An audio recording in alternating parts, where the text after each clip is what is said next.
YCP అరాచక విధ్వంసకర పాలనకు ప్రజలు చరమగీతం పాడే రోజులు దగ్గరలోనే ఉన్నాయన్నారు పొన్నూరు నియోజకవర్గ టీడీపీ జనసేన నేతలు. పార్లమెంట్ అభ్యర్థి పెన్నసాని చంద్రశేఖర్, అసెంబ్లీ అభ్యర్థి ధూళిపాళ్ల నరేంద్ర కలిసి పొన్నూరులో రోడ్డు షో నిర్వహించారు. స్థానిక శాసనసభ్యుడి లిక్కర్ దందాపై విరుచుకుపడ్డ ఇరువురు నేతలు ఎక్సైజ్ శాఖ అధికారులు హద్దుమీరి ప్రవర్తిస్తున్నారని మండిపడ్డారు. గుంటూరు జిల్లా తెనాలి నియోజకవర్గ ఉమ్మడి పార్టీల అభ్యర్థి జనసేన నేత నాదెండ్ల మనోహర్ పాదయాత్ర చేపట్టారు. తెనాలి నందులపేటలోని వినాయకుని ఆలయంలో ప్రత్యేక పూజలు నిర్వహించిన అనంతరం ఇంటికి వెళ్లి ప్రజలతో మమేకమయ్యారు. సమస్యల్ని అడిగి తెలుసుకున్నారు. మౌలిక వసతులు కల్పించడంలో వైసీపీ ప్రభుత్వం వైఫల్యం చెందిందన్న ఆయన సంక్షేమం పేరుతో ప్రభుత్వం చేస్తున్న బూటకపు ప్రచారాన్ని నమ్మవద్దని కోరారు.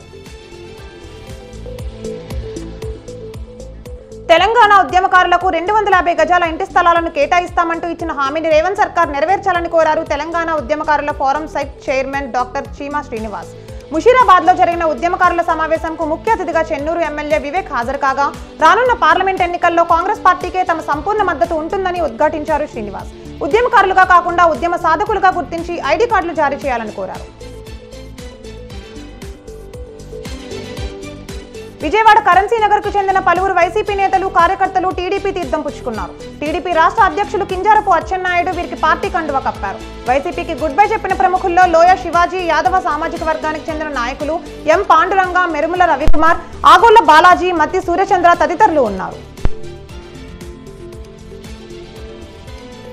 బిఆర్ అంబేద్కర్ రాసిన రాజ్యాంగాన్ని మార్చే కుట్ర జరుగుతోందన్నారు మంత్రి ఆదిమూలపు సురేష్. అంబేద్కర్ పేరు కూడా పలకడం బీజేపీ నేతలకు ఇష్టం లేదంటూ ప్రకాశం జిల్లా పర్యటనలో వ్యాఖ్యానించారు.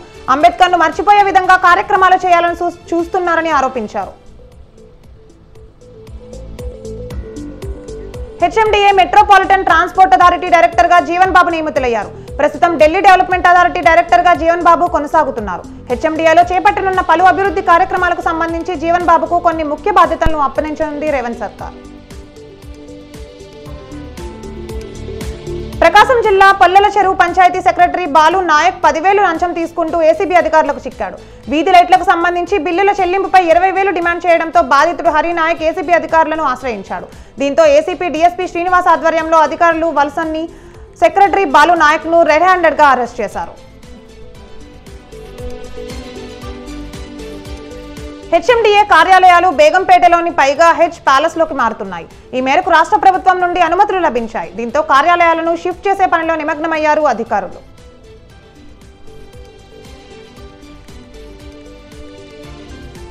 సోషల్ మీడియాలో అసభ్యకర పోస్టులు పెట్టిన ఎవరిని వదిలిపెట్టే ప్రసక్తే లేదన్నారు గుంటూరు ఎస్పీ తుషార్ డూడి. అసభ్యకర పోస్టింగులతో మనస్తాపంకు గురై గీతాంజలి ఆత్మహత్య చేసుకున్నట్లు ఎస్సీ తెలిపారు. డిజిటల్ ఫుల్ ప్రింట్స్ ఆధారంగా దర్యాప్తు చేస్తున్నామన్న ఎస్పీ 306 సెక్షన్ కింద కేసు నమోదు చేసినట్లు వివరించారు. రంగారెడ్డి జిల్లా మైనాబాద్ తహసీల్దార్ గౌతమ్ కుమార్ పై దాడికి యత్నించారు అక్రమదారులు. చిలుకూరు గ్రామ రెవెన్యూ ప్రభుత్వ భూమిలో అక్రమ కట్టడాలను కూల్చివేయడానికి వెళ్లిన ఎంఆర్ఓ అతని సిబ్బందిపై పరుష పదజాలంతో బెదిరింపులకు దిగి దాడికి యత్నించారు. స్థానిక ఆర్గానిక్ కూరగాయల స్టోర్ నిర్వాహకులు ప్రభుత్వ భూమిని కబ్జా చేసినట్లు తెలుస్తోంది.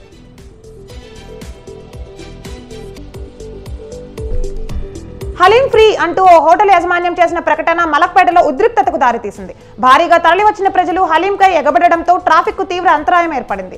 పరిస్థితి అదుపు తప్పడంతో పోలీసులు రంగప్రవేశం చేశారు. లాఠీలకు పని చెప్పి పరిస్థితిని చక్కదిద్దారు.